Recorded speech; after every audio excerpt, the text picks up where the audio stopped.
মৰমৰ শিক্ষাৰ্থীসকল, আশা কৰোঁ তোমালোক ভালে কুশলে আছা। আজিৰ ভিডিঅ'টোত মই এটা নতুন বিষয় লৈ আহিছোঁ আৰু সেই বিষয়টোৰ নাম হ'ল চুটিগল্প। ইতিমধ্যে তোমালোকে আগৰ শ্ৰেণীবোৰতো চুটিগল্প সম্পৰ্কে পাই আহিছা বা চুটিগল্প কি সেই বিষয়ে কিছু কথা জানা। আৰু তোমালোকৰ এই পাঠ্যক্ৰমতো অসমীয়াৰ সাহিত্য সৌৰভ পাঠ্যক্ৰমতো বিয়াৰ প্ৰেজেণ্ট নামৰ এটা পাঠ আছে আৰু সেই পাঠটো হ'ল আমাৰ চুটিগল্প। গতিকে পাঠটি আৰম্ভ কৰাৰ আগতে বা বিষয়বস্তু আলোচনা কৰাৰ আগতে চুটিগল্পনো কি আৰু ইয়াৰ বৈশিষ্ট্য আৰু অসমীয়া সাহিত্যত চুটিগল্পৰ আৱিৰ্ভাৱ কেনেকৈ হৈছে, চুটিগল্পৰ জনক সম্পৰ্কে আমি আজিৰ ভিডিঅ'টোত আলোচনা কৰিম। তেন্তে আহা পলম নকৰাকৈ আমি ভিডিঅ'টো আৰম্ভ কৰোঁ। উপন্যাসৰ দৰে গল্পও অসমীয়া সাহিত্যলৈ পাশ্চাত্য সাহিত্যৰ অৱদান আছিল, অৰ্থাৎ পাশ্চাত্য মানে ৱেষ্টাৰ্ণ লিটাৰেচাৰ। আগতে অসমীয়া তথা কোনো ভাৰতীয় সাহিত্যতেই চুটিগল্প নাছিল। আগতে আমাৰ সাহিত্যত চুটিগল্প বোলা কোনো বিষয় নাছিলে। ইয়াৰ বিপৰীতে সাধুকথা, কিম্বদন্তী, আখ্যান আদিহে প্ৰচলিত আছিলে। সংস্কৃত সাহিত্যৰ সিতুপদেশ, পঞ্চতন্ত্ৰ আদি সাধুৱে তাৰ প্ৰমাণ দিয়ে। অসমীয়া সাহিত্যত বেজবৰুৱাৰ বুঢ়ী আইৰ সাধু, ককাদেউতা আৰু নাতি ল'ৰা আদিও এই পৰ্যায়ৰে পৰে, অৰ্থাৎ আমাৰ সাধুকথাৰ শ্ৰেণীতহে পৰে। পাশ্চাত্য সাহিত্যৰ ইছপৰ উপকথা, গ্ৰীমছৰ সাধু, এণ্ডাৰছনৰ সাধু ইত্যাদি আছিল এই শ্ৰেণীৰ ভিতৰুৱা। কিন্তু সাধুকথাবোৰৰ লগত আধুনিক চুটিগল্পৰ কোনো সম্পৰ্কই নাছিল, কাৰণ সাধুকথাবোৰ প্ৰায়ে ক্ষেত্ৰত মানৱ, ভূত-প্ৰেত, জীৱ-জন্তু আদিৰ লগতে সন্নিৱিষ্ট অলৌকিক, অস্বাভাৱিক আৰু কল্পনালোকৰ কথাই সাধুকথাবোৰত দেখা যায়। কিন্তু চুটিগল্পসমূহ সম্পূৰ্ণ বেলেগ আছিলে। সেইবোৰৰ স্থান সেই সাধুকথাৰ যিবিলাক বিষয়বস্তু আছিলে বা লৌকিক অলৌকিক দিশসমূহ, অস্বাভাৱিক কাল্পনিক দিশসমূহ চুটিগল্পত স্থান নাই। বাস্তৱ জীৱনৰ বিবিধ ঘটনাৰ ইয়াৰ উপজীব্য আছিল। সেইদৰে ইয়াৰ ৰচনা ৰীতিও একেবাৰে সুকীয়া আছিল। আমাৰ চুটিগল্প সাধুকথাতকৈ অলপ বেলেগ ধৰণৰ হয়। সাধুকথাত লৌকিক, অলৌকিক, স্বাভাৱিক, অস্বাভাৱিক সকলো ধৰণৰ বিষয়ৰ সমাৱেশ থকা দেখা যায়। কিন্তু চুটিগল্পত কেৱল বাস্তৱ আৰু সমাজৰ বাস্তৱ দিশসমূহৰ ওপৰতহে গুৰুত্ব দিয়া হয় আৰু সমাজৰ সেই বাস্তৱ দিশৰ একোটা দিশক লৈ চুটিগল্প ৰচনা কৰা হয়। সেইবাবে চুটিগল্প আৰু সাধুকথাৰ মাজত আমাৰ কিছু পাৰ্থক্য থকা দেখা যায়। চুটিগল্প পাশ্চাত্য সাহিত্যৰ দান আৰু ইয়াৰ জন্ম হৈছিল ঊনবিংশ শতিকাত। আমাৰ চুটিগল্পৰ পাশ্চাত্য ৱেষ্টাৰ্ণ কালচাৰৰ পৰা আহিছে, ৱেষ্টাৰ্ণ লিটাৰেচাৰৰ পৰা আহিছে আৰু ইয়াৰ জন্ম হৈছিল মূলতঃ ঊনবিংশ শতিকাত। আমেৰিকাৰ প্ৰখ্যাত কবি সাহিত্যিক আছিল এডগাৰ এলেন পোক প্ৰথম চুটিগল্প লেখক বুলি কোৱা হয়।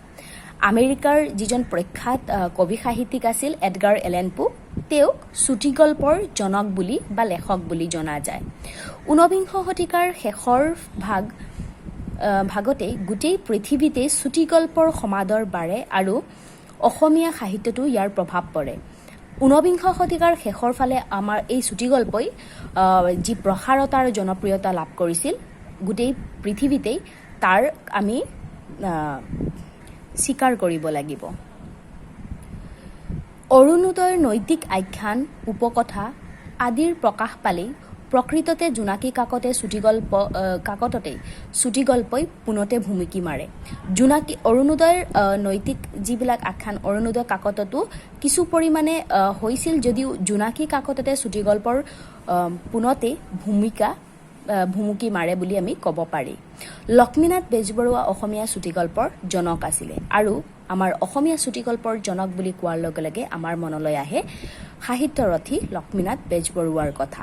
কাৰণ তেওঁৱেই প্ৰথমে চুটিগল্প লিখিছিলে আৰু সেইবাবে তেওঁক চুটিগল্পৰ জনক বুলি জনা যায়। তেওঁৰ সুৰভি নামৰ গল্প সংকলন এটি 1909 চনতেই ওলায়। সম্ভৱতঃ এইখনেই প্ৰথম অসমীয়া চুটিগল্প পুথি বুলি পণ্ডিতসকলে ক'ব খোজে। এতিয়া আহোঁ চুটিগল্পনো কি, কাক বোলে আৰু ইয়াৰ সংজ্ঞা আৰু বৈশিষ্ট্য সম্পৰ্কে কিছু কথা জানি লওঁ। ইয়াৰ পৰৱৰ্তী পৰ্যায়ত আমি চুটিগল্পৰ ধাৰা সম্পৰ্কে সংক্ষেপতেই কিছু কথা আলোচনা কৰিম। যে চুটিগল্প আমি জানো যে চুটিগল্প আগৰ পৰাই পাই আহিছোঁ যে একেটা বহাতে পঢ়ি শেষ কৰিব পৰা বিধৰ কাহিনী গল্পকেই চুটিগল্প বুলি কোৱা হয়, হয়নে? যে চুটিগল্প সাহিত্য কলাৰ এটি অভিনৱ শাখা যি বাস্তৱ জীৱনৰ আধাৰিত সংক্ষিপ্ত পৰিসৰৰ কাহিনী আছিলে। চুটিগল্প হ'ল আমাৰ সাহিত্য কলাৰ এক নতুন শাখা, নতুন ছেকশ্যন হয়, অৰ্থাৎ প্ৰাচাত্যৰ পৰা ই অহা, যি বাস্তৱ জীৱনৰ আধাৰত সংক্ষিপ্ত পৰিসৰৰ কাহিনী আছিল, যিটো নেকি বাস্তৱ জীৱনৰ আধাৰত ৰচিত বা এটা সংক্ষিপ্ত পৰিসৰৰ এটা কাহিনী আছিল আমাৰ চুটিগল্প। চুটিগল্প এটা স্বয়ংসম্পূৰ্ণ বা সৰ্বজন সন্মত সংজ্ঞা নাই। চুটিগল্পৰ এটা আমি সঠিক সংজ্ঞা দিব নোৱাৰোঁ যে ইয়াকেই চুটিগল্প বুলি কোৱা হয়, হয়নে? চুটিগল্পৰ সম্পৰ্কে বিভিন্ন গল্পকাৰ তথা পণ্ডিতে বিভিন্ন ধৰণৰ সংজ্ঞা আগবঢ়াইছে। সেয়ে চুটিগল্পক এটা সংজ্ঞাৰে আমি ইয়াক সমাপ্ত কৰিব নোৱাৰোঁ। মূলতঃ বাস্তৱ জীৱনৰ বিশেষ একোটা ঘটনাৰ মাজেৰে জীৱন ধাৰণা ফুটাই তোলা সংক্ষিপ্ত পৰিসৰৰ সংহত আৰু সংহত কথা শিল্পই হ'ল চুটিগল্প। মূলতঃ আমাৰ বাস্তৱ জীৱনৰ একোটা বিশেষ ঘটনাক এটা ঘটনাক কেন্দ্ৰ কৰিয়েই জীৱন ধাৰণা ফুটাই তোলা সংক্ষিপ্ত পৰিসৰত যি সুসংহত বা সংগত আৰু সংহতভাৱে যি কথা শিল্প, হয়নে, তাকেই আমি চুটিগল্প বুলি ক'ব পাৰি। চুটিগল্পত জীৱনৰ এটি মুহূৰ্ত উজ্জ্বলতৰ দিশ প্ৰতিফলিত হয়। চুটিগল্পত কি হয়, জীৱনৰ এটা মাত্ৰ দিশে প্ৰতিফলিত কৰা হয়। চুটিগল্পত আভ্যন্তৰীণ যি জীৱনৰ সত্য আৰু সুন্দৰ কলাসুলভভাৱে চিত্ৰিত কৰা হয়। চুটিগল্পত কি কৰা হয়, আভ্যন্তৰীণ জীৱনৰ যিটো সত্য আছে আৰু সেই সত্য আৰু সুন্দৰক কলা কৌশলভাৱে অৰ্থাৎ ভাষাৰ মাধ্যমেৰে সৃষ্টিশীলতাৰ মাধ্যমেৰে চিত্ৰিত কৰা হয়। চুটিগল্পত পৰিপূৰ্ণ কাহিনীৰ পৰিৱৰ্তে ঘটনাইহে বিষয়বস্তু ৰূপ লয়। চুটিগল্প একোটাত কাহিনীৰ পৰিৱৰ্তে একোটা ঘটনাক পৰিস্ফুট বা ঘটনাক উপস্থাপন কৰাতহে বেছি গুৰুত্ব। লক্ষ্যৰ ঐক্য, উদ্দেশ্যৰ ঐক্যৰ প্ৰতি সতৰ্ক দৃষ্টিৰে চুটিগল্পৰ ঘটনাক একমুখী কৰি তোলা হয়। অৰ্থাৎ চুটিগল্পৰ লক্ষ্য উদ্দেশ্য মাত্ৰ এটাই থাকিব লাগিব, তাত বিষয়বস্তুৰ একত্ব, অৰ্থাৎ এটা বিষয়বস্তুৰ ওপৰত গুৰুত্ব দিব লাগে। যেনেকৈ কথা কবিতা বুলি পাইছোঁ, কথা কবিতাৰো এটা বৈশিষ্ট্য হ'ল ভাৱৰ একমুখিতা। তেনেকৈ চুটিগল্পৰ লক্ষ্যও হ'ল লক্ষ্য আৰু উদ্দেশ্যৰ ঐক্যত্ব বা ঐক্যৰ প্ৰতি সতৰ্কতা দৃষ্টি ৰাখিব লাগে। ইয়াৰ পিছত চোৱা চুটিগল্পৰ সংজ্ঞাসমূহ। বিভিন্ন পণ্ডিতে চুটিগল্প সম্পৰ্কে বিভিন্ন ধৰণৰ সংজ্ঞা আগবঢ়াইছে। কাডেনৰ মতে চুটিগল্প হৈছে কোনো বিশেষ পৰিস্থিতিত কোনো ঘটনাংশ, বিশেষ অভিজ্ঞতা, চৰিত্ৰ আৰু কল্পনা আদিয়ে সম্পৰ্ক ৰাখে। যে তেওঁৰ মতে চুটিগল্প হ'ল কোনো এক বিশেষ পৰিস্থিতিত কোনো এটা ঘটনাংশ, এটা পৰিস্থিতিৰ এটা ঘটনাংশ আৰু বিষয়ৰ অভিজ্ঞতা, সেই ঘটনাৰ যিটো অভিজ্ঞতা আছে, এক্সপিৰিয়েঞ্চ আছে, চৰিত্ৰ আৰু কল্পনা আদিৰ মাজত এটা সম্পৰ্ক থাকিব লাগে, এটা ৰিলেশ্যন থাকিব লাগে। হিগবাল্পৰ মতে চুটিগল্প এক প্ৰকাৰৰ গল্প সংঘটিত হোৱা সকলো ধৰণৰ ঘটনা দুৰ্ঘটনা ক্ষিপ্ৰ গতিৰে অভাৱনীয়ভাৱে বিকাশ লাভ কৰি উৎকণ্ঠাৰ মাজেদি শীৰ্ষদণ্ডত উপনীত হৈ সমাপ্তি ঘটাব লাগে। অৰ্থাৎ তেওঁৰ মতে চুটিগল্প এক প্ৰকাৰৰ গল্প বুলি কৈছে য'ত ঘটনা বা দুৰ্ঘটনাৰ ক্ষিপ্ৰ গতিত আগবাঢ়ি এটা উৎকণ্ঠাৰ মাজেৰে তাৰ মাজত এটা টেনশ্যন উৎকণ্ঠাৰ মাজেৰে শীৰ্ষ দণ্ডত এইটো অন্তদণ্ডও হ'ব পাৰে আৰু বহিদণ্ডও হ'ব পাৰে। এই দণ্ডসমূহত উপনীত হৈ পৰিসমাপ্ত ঘটিব লাগে আৰু ইয়াকেই চুটিগল্প বুলি কোৱা হয়। ইয়াৰ পিছত ছমাৰছেট মমৰ মতে একেটা বৈঠকতে পঢ়ি শেষ কৰিব পৰা কাহিনীকেই চুটিগল্প বুলি কোৱা হয়। তেওঁৰ মতে একেটা বহাতেই পঢ়ি শেষ কৰিব পৰা কাহিনীকেই চুটিগল্প বুলি কোৱা হয়। নেক্সট চোৱা, হাৰ্টছনৰ মতে কাহিনীৰ একময়তা ফলশ্ৰুতিৰ একতাই হ'ল চুটিগল্প। কাহিনীৰ একময়তা আৰু ফলশ্ৰুতিৰ একতাই হ'ল চুটিগল্প। অৰ্থাৎ ইয়াৰ বিষয়বস্তু এটা বিষয়ৰ ওপৰতহে গুৰুত্ব দিব লাগে, তাকে তেনেবোৰ গল্পকে আচলতে চুটিগল্প বুলি কোৱা হয় তেওঁৰ মতে, হাৰ্টছনৰ মতে।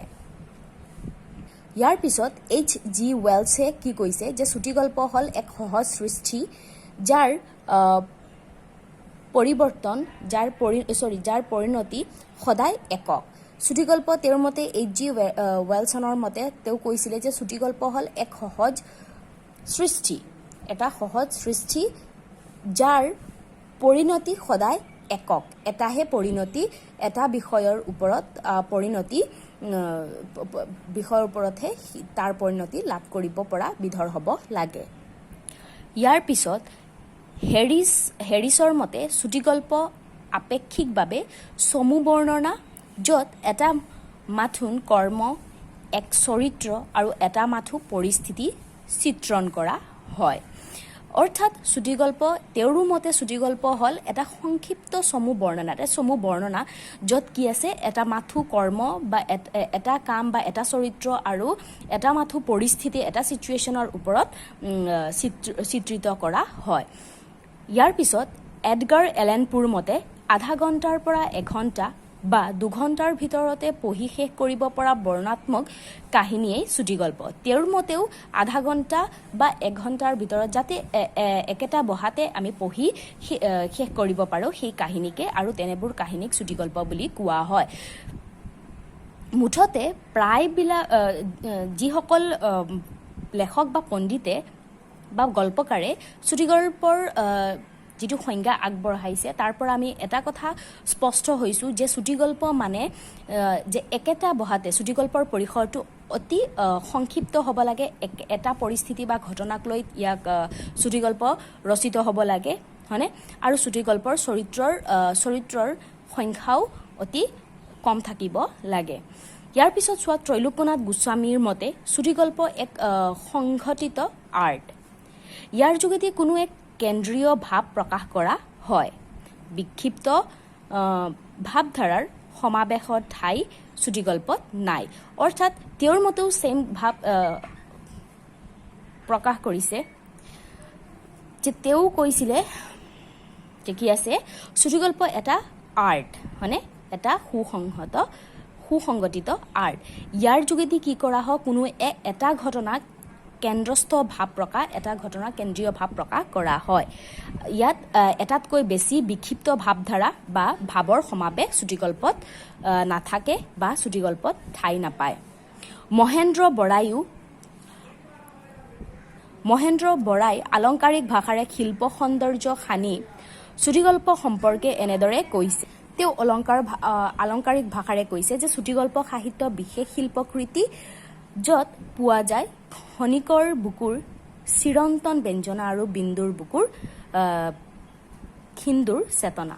মুঠতে আমি চুটিগল্পৰ যিবোৰ সংজ্ঞা পাইছোঁ তাৰ পৰা এটা কথা স্পষ্ট হৈ যায় যে চুটিগল্প এটা মাত্ৰ কেন্দ্ৰীয় ভাৱ থাকিব লাগে এটা চৰিত্ৰৰ সংখ্যা কম হ'ব লাগে আৰু এটা মাত্ৰ চৰিত্ৰৰে সেই কাহিনীটো সমাপ্ত হ'ব লাগে আৰু হঠাতেই আৰম্ভ হৈ আকস্মিকভাৱে বা নাটকীয়ভাৱে শেষ হোৱা তেনে গল্পৰ সমাহাৰকে চুটিগল্প বুলি কোৱা হয়। এতিয়া চুটিগল্পৰ বিষয়বস্তু নিৰ্বাচন কৰা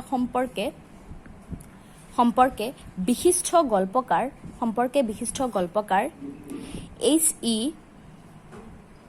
ৱেটে কৈছিল যে যিকোনো বস্তু এটা ঘোঁৰাৰ মৃত্যুৰ পৰা আৰম্ভ কৰি এগৰাকী গাভৰুৰ প্ৰথম প্ৰেমলৈকে এটা ফুলৰ পাপৰি মেল খোৱাৰ পৰা আৰম্ভ কৰি এটা প্ৰচণ্ড ভূমিকম্পলৈকে সূৰ্যৰ পোহৰত দেখা প্ৰতিটো বস্তুৱে চুটিগল্পৰ বিষয়বস্তু হ'ব পাৰে। চুটিগল্পৰ বিষয়বস্তু কি হ'ব লাগে হয়নে? যে চুটিগল্পৰ বিষয়বস্তু তেওঁ কৈছিলে যে চুটিগল্পৰ বিষয়বস্তু এটা ঘোঁৰাৰ মৃত্যুৰ পৰা আৰম্ভ কৰি এজন গাভৰুৰ প্ৰথম প্ৰেমৰ পৰা আৰম্ভ কৰি এটা ফুলৰ পাপৰিৰ মেল খোৱা বা প্ৰচণ্ড ভূমিকম্প সূৰ্যৰ পোহৰত দেখা প্ৰতিটো বস্তুৱে চুটিগল্পৰ বিষয়বস্তু। আমি সেই প্ৰতিটো বস্তুকে আমি চুটিগল্পৰ বিষয়বস্তু হিচাপে আমি নিৰ্বাচন কৰিব বা ল'ব পাৰোঁ। এতিয়া আহোঁ চুটিগল্পৰ বৈশিষ্ট্যনো কি, যে কি বিষয়বস্তু বা কি বৈশিষ্ট্যনো চুটিগল্প এটা থাকিব লাগে।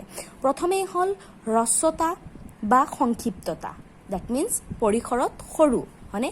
হ্ৰস্বতা বা সংক্ষিপ্ততা হ'ল পৰিসৰত সৰু। চুটিগল্প কম পৰিসৰৰ মাজত বৰ্ণাঢ্য মানৱ জীৱনৰ কোনো এটা পৰিস্থিতিক ফুটাই তোলা হয়। চুটিগল্পই মানৱ জীৱনৰ বৈচিত্ৰ্যপূৰ্ণ ঘটনাসমূহ উন্মোচিত কৰে। ভাৱ, পৰিকল্পনা আৰু গঠন পদ্ধতিয়ে ইয়াৰ বিষয়বস্তু সংক্ষিপ্ততা প্ৰদান কৰে। অৰ্থাৎ চুটিগল্প কম পৰিসৰৰ মাজতহে বৰ্ণাঢ্য বিষয়টো হ'ব লাগে, যে চুটিগল্প এটা পৰিসৰ অতি কম হ'ব লাগে, বেছি দীঘল বা বৰ্ণনীয় হ'ব নালাগে। চুটিগল্প যাতে এটা বহাতে আমি পঢ়ি শেষ কৰিব পাৰোঁ, সেই হিচাপত চুটিগল্প এটা গঠন বা চুটিগল্প এটা সৃষ্টি কৰিব লাগে। ইয়াৰ পিছত চোৱা যে আৰম্ভণি আকস্মিকতা আৰু পৰিসমাপ্তি নাটকীয় হ'ব লাগে। চুটিগল্পৰ আৰম্ভণি আকস্মিক হ'ব লাগে, হঠাৎ হ'ব লাগে আৰু সেই আকস্মিকতাই উৎকণ্ঠাৰ আকস্মিকতাই সেই হঠাৎ সৃষ্টি বা সংঘটিত হোৱা এটা ঘটনাই মানুহক বা পাঠকক উৎকণ্ঠা তথা পাঠকৰ মনত যি টেনশ্যন দিয়ে, সেই উৎকণ্ঠাৰ সৃষ্টি কৰে। তাৰ সৃষ্টিৰ লগতে ব্যঞ্জনাৰ সৃষ্টি কৰি সমাপ্তিৰ মধুৰ কৰি তোলে আৰু সমাপ্তিও এক নাটকীয় ধৰণে সমাপ্তিটো কৰিব লাগে। আনহাতে চুটিগল্পৰ পৰিসমাপ্ত নাটকীয়তা, যাৰ ভাৱধাৰাৰ প্ৰভাৱ সামৰণিৰ পাছতো অব্যাহত থাকে, অনুভৱ হয় শেষ হ'লেও যেন হোৱা নাই। অৰ্থাৎ চুটিগল্পৰ সমাপ্তিটো নাটকীয় ধৰণত হ'ব লাগে, যে গল্প এটা শেষ হৈ গ'ল, কিন্তু তথাপিও আমাৰ মনত এনেকৈ লাগে যে গল্পটো বোধহয় শেষ হোৱা নাই আৰু কিবা আছে নেকি, তেনেকৈ আমাৰ মনত এটা ভাৱ জাগে। এটা সাধাৰণ উদাহৰণ এটা দিব পাৰোঁ, যে এতিয়াৰ যিবিলাক মুভি আছে, ফিল্ম আছে, সেই কথাছবিবিলাকত, মই হিন্দী কথাছবিৰ কথা কৈ আছোঁ, সেই কথাছবিবিলাকত চাবা যে কি আছে, এটা কাহিনী আৰম্ভ হৈছে, এটা কাহিনী হঠাৎ আৰম্ভ হৈ ফিল্মটো ষ্টাৰ্ট হৈছে আৰু শেষত এণ্ডিংটো এনেকৈ দেখুওৱা হৈছে যে হিৰোজন মৰি গ'ল বা কিবা এটা কাৰণত তেওঁৰ দুৰ্ঘটনা সেই হিৰোজনৰ লগত হ'ল। ইয়াৰ পিছত সমাপ্তিটো এনেকৈ হিচাপত দেখুৱাব যে নেক্সট পাৰ্টটো যাতে আকৌ সেই নেক্সট পাৰ্ট হিচাপত তেওঁলোকে আকৌ এটা ফিল্ম ওলাব বা মুভি আনিব পাৰে। যেনেকৈ ক্ৰিছ 1, ক্ৰিছ 2, ক্ৰিছ 3 তেনেকৈ কৰা হৈছে। তেনেকৈ বিভিন্ন ধৰণৰ আমাৰ হিন্দী কথাছবিত তেনেকৈ মুভি বা কথাছবিবিলাক দেখিবলৈ পোৱা যায়। সেইবিলাকো এক প্ৰকাৰৰ আমি চুটিগল্পৰ বুলিব পাৰি কাৰণ কি আছে চুটিগল্পত প্ৰথমেই চুটিগল্পৰ যি লক্ষণ আছে সেই লক্ষণসমূহে তাতো দেখা যায় ইয়াৰ পিছত চোৱা লক্ষ্যৰ একমুখিতা মানে হল চুটিগল্পত এটা মাত্ৰ লক্ষ্য থাকিব লাগে চুটিগল্পত এটাতকৈ বেছি লক্ষ্য থাকিব নালাগে আৰু পাঠকে পঢ়াৰ লগে লগে যাতে লক্ষ্য সম্পৰ্কে তেওঁলোকৰ স্পষ্টতা মনলৈ আহিব পাৰে ইমানখিনি গল্পকাৰে লিখাৰ প্ৰতি গুৰুত্ব দিব লাগে ইয়াৰ পিছত চোৱা চিত্ৰধৰ্মী বৰ্ণনাবিলাক যিবিলাক গল্পকাৰে যিবিলাক লিখিব বা বৰ্ণনা কৰিব সেই বৰ্ণনাসমূহ চিত্ৰধৰ্মিতা হ'ব লাগে অৰ্থাৎ এতিয়া মই গছ বুলি কোৱাৰ লগে লগে তোমালোকৰ মনত গছৰ চিত্ৰটো তোমালোকৰ মনলৈ আহি গৈছে সেইটো হল চিত্ৰধৰ্মী ভাষা হয়নে যিটো ভাষাৰ জৰিয়তে ভাষা এটা কোৱাৰ লগে লগে শব্দ উচ্চাৰণ বা বাক্যই সেই সিচুৱেশ্যন সেই পৰিস্থিতি বা সেই বিষয়ক আমাৰ মনলৈ এটা স্পষ্ট বা চিত্ৰ আনি দিব পাৰে তাকে চিত্ৰধৰ্মিতা বুলি কোৱা হয় গতিকে গল্পকাৰে যি ভাষা ব্যৱহাৰ কৰিব সেই ভাষাত চিত্ৰধৰ্মী ভাষা হ'ব লাগে আৰু পাঠকে পঢ়াৰ লগে লগে সেই ভাষাৰ বাক্য যি কোৱা হৈছে সেই ভাৱটো যাতে মনত এটা চিত্ৰ বাঢ়ি উঠিব পাৰে ইয়াৰ পিছত কাব্যধৰ্মিতা হল চুটিগল্পৰ আন এক বৈশিষ্ট্য হল কাব্যধৰ্মিতা ইয়াত ৰচনা পদ্ধতি আমাৰ কোমল আৰু আতিল হয় সেয়ে ই ৰসঘন পৰিস্থিতি সৃষ্টি কৰি পাঠকক বিমল আনন্দ দিয়ে যে কাব্যধৰ্মিতা হোৱাৰ কাৰণে অৰ্থাৎ ইয়াৰ ৰচনাৰ যিটো পদ্ধতি আছে সেই পদ্ধতিটো কোমল আৰু আতিল হোৱাৰ কাৰণে এটা সীমাবদ্ধতা এটা নিৰ্দিষ্ট স্পষ্টতা থকাৰ কাৰণে কি হয় এইটো ৰসগণ পৰিস্থিতি সৃষ্টি কৰি পাঠকক বিমল আনন্দ দিব পাৰে চুটিগল্পৰ শব্দ উপমা আদি অলংকাৰৰ প্ৰয়োগ বৰ্ণনীয় চিত্ৰধৰ্মিতা আদি প্ৰয়োগৰ মাজেদি সূক্ষ্ম ব্যঞ্জনাদীপ্ত কৰি কাব্যিক মাধুৰ্য গুণ বিশিষ্ট কৰি তুলিব পাৰে আৰু সেই অলংকাৰ উপমা অলংকাৰৰ প্ৰয়োগ কৰি বা চিত্ৰধৰ্মিতা প্ৰয়োগৰ মাজেৰে এটা কাব্যিকময় পৰিস্থিতিৰ সৃষ্টি কৰিব পৰা বিধৰ হ'ব লাগিব ইয়াৰ উপৰিও ফলশ্ৰুতিৰ একময়তা পৰিস্থিতিৰ নিৰ্মাণ কৌশল চুটি বাক্যৰ গাঁথনি জীৱনৰ অংশ বিশেষ চিত্ৰ আদি চুটিগল্পৰ বৈশিষ্ট্যৰ ভিতৰত আমি ধৰিব পাৰোঁ মুঠতে চুটিগল্প এটা অতি কম পৰিসৰৰ ভিতৰতে একেটা বহাত শেষ কৰিব যাতে পাৰি আৰু চিত্ৰধৰ্মিতা মনোৰম আকৰ্ষণীয় লক্ষ্যৰ একমুখিতা চুটিগল্পৰ দিশসমূহ বৈশিষ্ট্যসমূহ সামৰি লয় এইখিনিয়ে আছিলে চুটিগল্পৰ সংজ্ঞা আৰু চুটিগল্পৰ বৈশিষ্ট্যসমূহ আজিলৈ ইমানতেই পৰৱৰ্তী ভিডিঅ'টোত মই চুটিগল্পৰ ধাৰা সম্পৰ্কে সংক্ষিপ্তভাৱে কিছু কথা লৈ আহিম গতিকে আশা কৰোঁ তোমালোকে ভালকে বুজি পাইছা কাৰণ প্ৰথমে বিয়াৰ প্ৰেজেন্ট যিটো পাঠ আছে চুটিগল্প আছে সেই গল্পটো আৰম্ভ কৰাৰ আগতে তোমালোকৰ মনত স্পষ্ট হ'ব লাগিব যে চুটিগল্পনো কি আৰু চুটিগল্প অসমীয়া সাহিত্যৰ আৱিৰ্ভাৱ কেনেকৈ হৈছে বা কেনেকৈ প্ৰসাৰ আৰু জনপ্ৰিয়তা লাভ কৰিছে তেহে বিয়াৰ প্ৰেজেন্ট যিটো পাঠ আছে চুটিগল্প আছে সেইটো স্পষ্টভাৱে বুজি পাব পাৰিবা আজিলৈ ইমানতেই আশা কৰোঁ তোমালোকে ভালকে বুজি পাইছা আৰু যদি নুবুজাৰ কিবা থাকে তেন্তে কমেন্ট বক্সত গৈ কমেন্ট কৰিব পাৰিবা ধন্যবাদ